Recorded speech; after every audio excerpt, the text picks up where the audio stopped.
Finally, be strong in the Lord and in his mighty power. Put on the full armor of God so that you can take your stand against the devil's schemes. For our struggle is not against flesh and blood, but against the rulers, against the authorities, against the powers of this dark world, and against the spiritual forces of evil in the heavenly realms. Therefore, put on the full armor of God, so that when the day of evil comes, you will be able to stand your ground, and after you've done everything, to simply stand.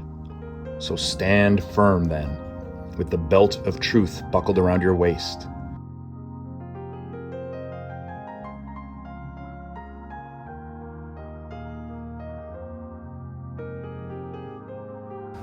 Hello, faith family that can't be here in person. Truth is a commodity in this day and age, and like all commodities, it is packaged in a certain way by the people who believe that they have possession of it.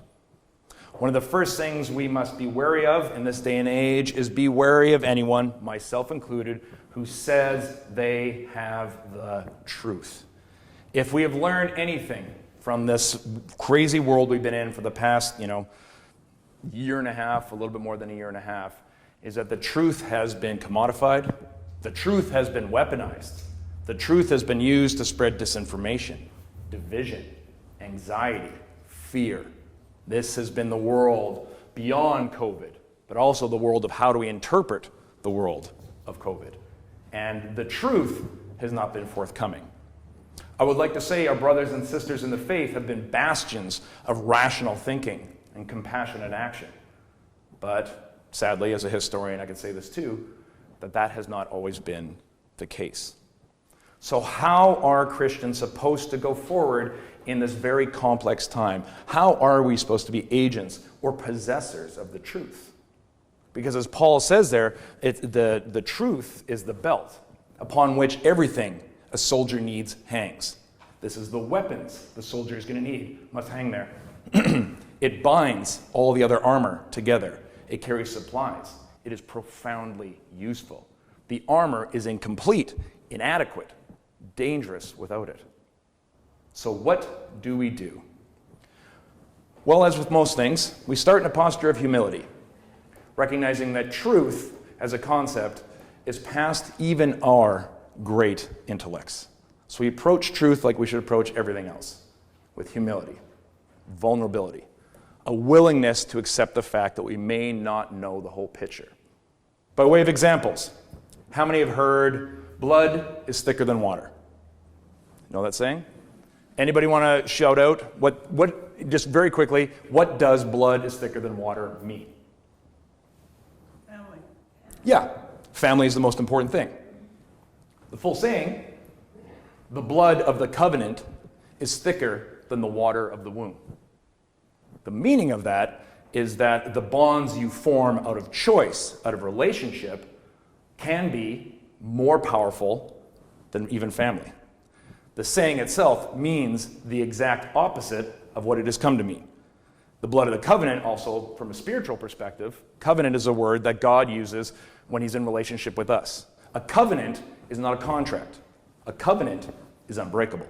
A contract means, if Teresa and I enter into a contract, and I say I'm going to, what would I do? Be nice. That's maybe the most Teresa answer ever. So in my contract, my goodness, Satan coming against me. In my covenant with Teresa, you're going to pay me $100 a week for me to be nice to you. Why that would happen, I don't know, but just go with me. If 1 week I'm mean to Teresa, she is in full legal rights to break the contract. I know nice, I know get paid. That's a contract. Covenant is no matter how I act, you're giving me $100 a week. How God explains it is it's a covenant. This is something I'm going to overlook multiple transgressions. The blood of the covenant is thicker even than the water of the womb. Birds of a feather flock together. Go ahead, meaning What does birds of a feather flock together? Be with your own group.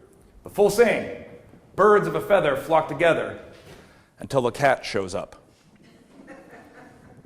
It's a warning about fair weather friends. It's the exact opposite of what we think. Get with your own tribe. The warning is, oh yeah, it's easy to be with your own people when everything's easy. But when the cat shows up, watch how quickly self-interest takes over. The wisdom in this is when you are in the ocean, when you are in the valley of shadow of death. Not if. We've done this enough to know it's a when. Look who's with you. Those are the people that God has chosen. And from my personal experience, I've always been surprised by who ends up being my tribe. You ended up being my tribe. Hilarious. How many of you were there when I interviewed? There's a few people here. Yeah, Audrey, you're there. From one perspective, and I've had this question many times, I was growing out a mohawk that I just shaved. I'm riddled with tattoos. And how I ended up here is beyond me. That I ended up here is one of the greatest gifts of my adult life. Final illustration. What is this?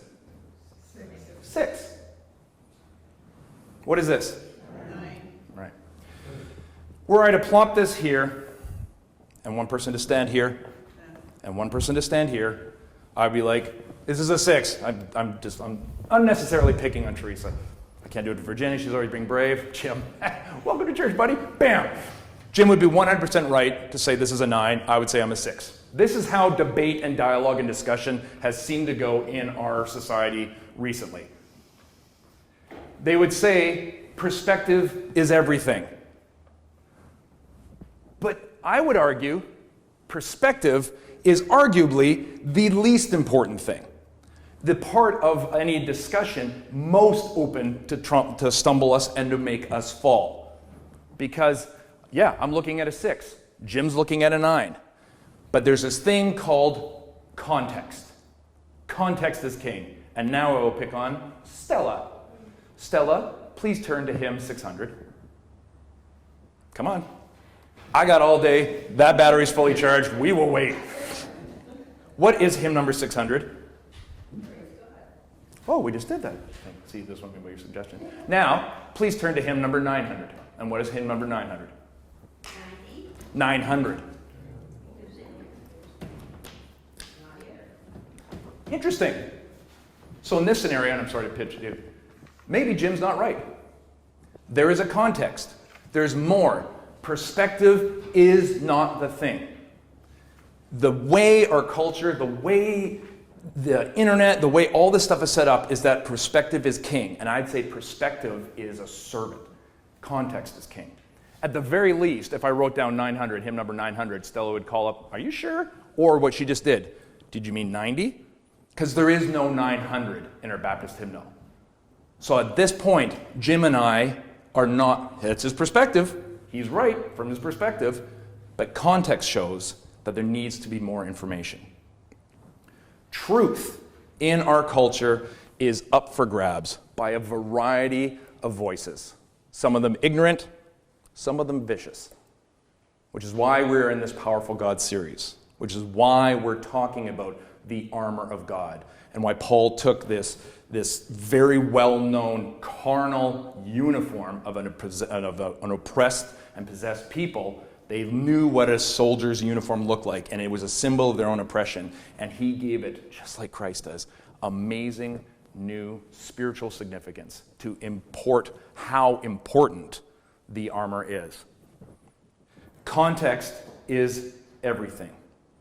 The Christian story for 2,000 years has tried to find countless different ways to communicate, is that the truth is not an intellectual idea that we assent to based on evidence. Because the famous sayings, the 6 and the 9, all this sort of stuff shows that we are open to flaws, to misunderstandings, to getting it wrong. That is the human condition. We are profoundly powerful and profoundly ignorant. It's kind of funny, as long as we keep it with a sense of humor. And this is why Jesus says, it's not just what I'm saying. He eventually says, I am the truth. For Christians, the truth is not an idea. The truth is a person. For 177, I know I was just testing you, because your memories are getting worse. I don't know if it's COVID, I don't know if it's because you've been spinning around, but your memories are getting bad. For 177 years, in the grand scope of Homo sapien history, is a blip. It's a second. But for us here, it is something epic. For 177 years, the ground you are currently sitting on has been consecrated to sharing the gospel. Some weeks it's been powerful. Sometimes it's been transformative. Other times it's been Other times it's been problematic. But that is our struggle. That is our identity. To figure out what Jamie means when he says that the truth is a person, not a concept. As long as I am your pastor, I will continue in my own broken way to help, to explore, to walk with you and help us all to know Jesus better. It can be done. This is not pie-in-the-sky theology. If Audrey Galloway were to come to me tomorrow as we plan next week's service and say, Jamie, I was just speaking with Stella, and Stella has decided that she thinks church hymns are passé and believes the only music we should have going forward is German scream metal from the 1980s. That is a very valid reaction. Why? Because we know Stella's a person. That does not sound like Stella, does it? Doesn't even really sound like Audrey. It would be hilarious. So I would question both, what is Audrey doing? Is this a joke? Has Audrey lost her mind? Or did Stella finally get into like Das Buch and Talk, and like I've been trying to send to her, and finally saw the beauty in hardcore screaming riffs and the worship it? I do not like German speed metal. And that is a truth. That is a very small, lowercase t truth about Stella. And this is what I mean. Jesus is knowable, which means capital T truth is knowable. If our first and most important awareness is that my perspective is flawed. And that's not the thing that keeps me from Jesus. That's the thing that makes me need to cling to Jesus. Why I need to have this person wrapped around my midsection within me, or else all my truths will be little truths, they will be sad truths, they will be wrong truths, and possibly harmful truths. Let us give thanks to God that we lived to see these days. For your whole lives as Christians, we have told and retold this story of resurrection Jesus.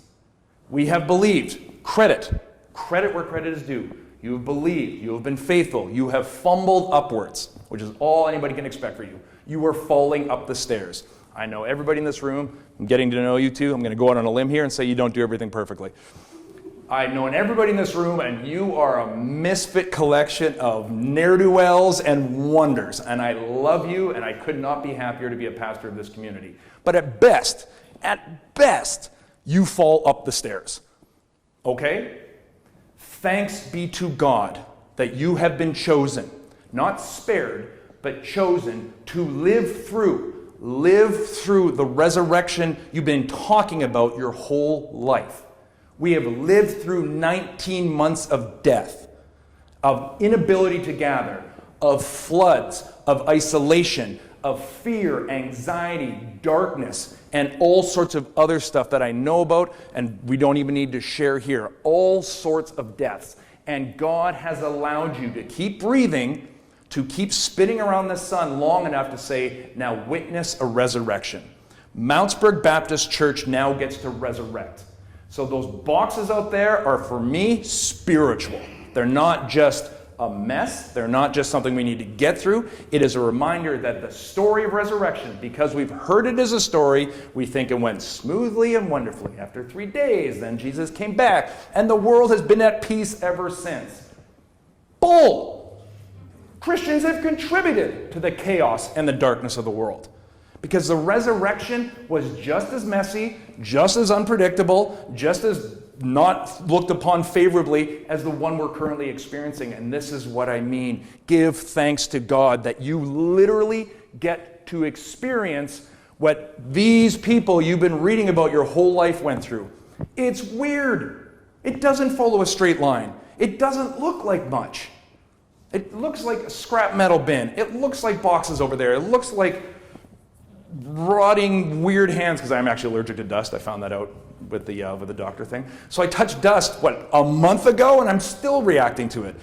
It's all sorts of strange. It feels tiring, exhausting. It doesn't look like something day in and day out.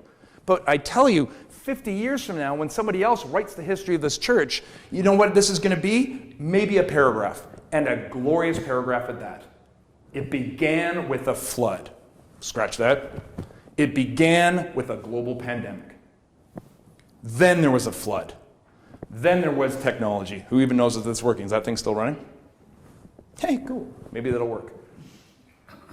It incorporated people that no one in Canada of the 21st century, one of the most least interested in Christianity cultures on the planet, in a tiny red brick church where nobody thought anything of. Kind of by Guelph, kind of by Hamilton, kind of by Milton, kind of by Waterdown, whatever. That's where the resurrection happened. This is something we get to live through. Your faith is finally being rewarded. And the only way that this is going to say anything, be anything, or mean anything is when that truth resides within you. That is what it is. That's the only thing it is to be a Christian, is to say, I believe the Holy Spirit, the Spirit of the resurrected, risen Christ, dwells within me like a belt around my middle. And everything I'm going to need, everything I'm going to do, every battle I'm going to fight, every injury I'm going to take is attached to, dependent, and hung off that one thing, that truth with a capital T. Everything else we do as this faith family, everything else you do as an individual must be contingent on that. This has always been, and as long as you're hearing words coming out of this mouth, will always be a sacred community of individuals fumbling upwards. So to conclude, unfortunately, the Christian church, especially here, because everybody's very scared about where Canada is going, has become very focused on numbers. I'm very happy that Chris and Ruth are here today. They seem like lovely people. You may not be. That's cool too. We all have our moments. Wait till I tell you about Darlene. Woo! The one time I pick on Darlene, like the sweetest. The whole church is clean because of her. So I'm so kidding. It is a sacred community that not one single one of you is sitting in right now by accident. Because your faith, just like the shield of faith, is dependent on your relationships with others. Ones of a feather that you really like, that's really easy to like, and the ones that are there that maybe you didn't like it before when the cat showed up. Because that's life. There's always fair weather friends. There's always cats. There's always family. We have families in this church. But there's always the covenant. We are bound to each other by Christ. And that is a truth because Christ is the truth. We are back. We are a country Baptist church. Historically, country Baptist churches say amen. So we're going to say it 3 times. Can I get a triple amen from my Baptists? Amen. Amen. Amen. Woo! Oh, you see much? I hope that got caught on the camera. I spit a tremendous amount. And now it's time to sweat and pound this. No, it's time to have coffee and pray together.